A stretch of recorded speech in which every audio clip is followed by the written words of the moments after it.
This fight is sick. Another Kiwi on the card. UFC really giving them all a chance to really shine on a big fight, big pay-per-view headline by Adesanya. You gotta love it. Um, Quake Riddell is taking on Alex De Silva. Quake is 8-1, undefeated in the UFC. He was dominant over Jamie Malarkey in his debut and fought a close but definite win over Magomed Mustafayev most recently in February. Mustafayev is no joke either. That fight showed a lot to me about Brad Riddell. Izzy hyped him up, and the vibe around him has been that this dude was pretty legit. But he proved to me in that fight that he was really deserving of these exciting eyes. I mean, he looked good against Mustafayev.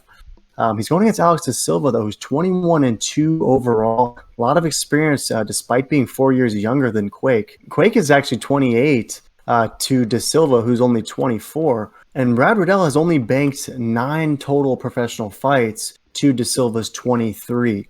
Yet despite the nearly tripled cage time for Alex De Silva, Riddell is a decent minus 335 favorite to Alex De Silva's plus 275.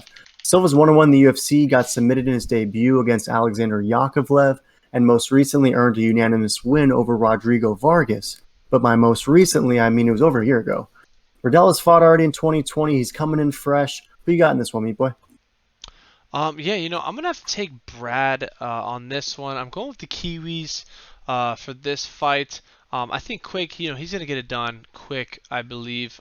He's been looking just so good his last, 5 fights. He's just been TKOing decisions, really dominating his last few opponents. I see this being a great scrap. This is gonna be insane. I'm going with Brad first round knockout. Yeah, something you mentioned the knockout. Something that stood out to me was Brad Riddell lands a lot more significant strikes than Alex De Silva. If you look at the metrics, Quake is landed 4.3 significant strikes per minute, while De Silva is only landing just over 1 significant strike landed per minute. So I think there's going to be definitely a clear advantage for Brad Riddell on the feet. And I'm with you. I think Brad Riddell's going to get the job done either there or maybe he'll impose his will and get the job done on the ground as well. This is a big fight. I mean, it's a huge pay-per-view, and this is the prelim headliner. Do you think the UFC is really trying to get behind Brad Riddell here? And how far do you see this Quake train going? How good is this guy?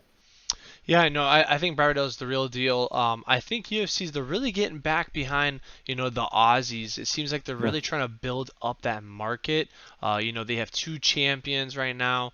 They have some killers where it's Dan Hooker and Brad, right, and a bunch of others. And they're really just trying to tap into that market and make it a lot bigger.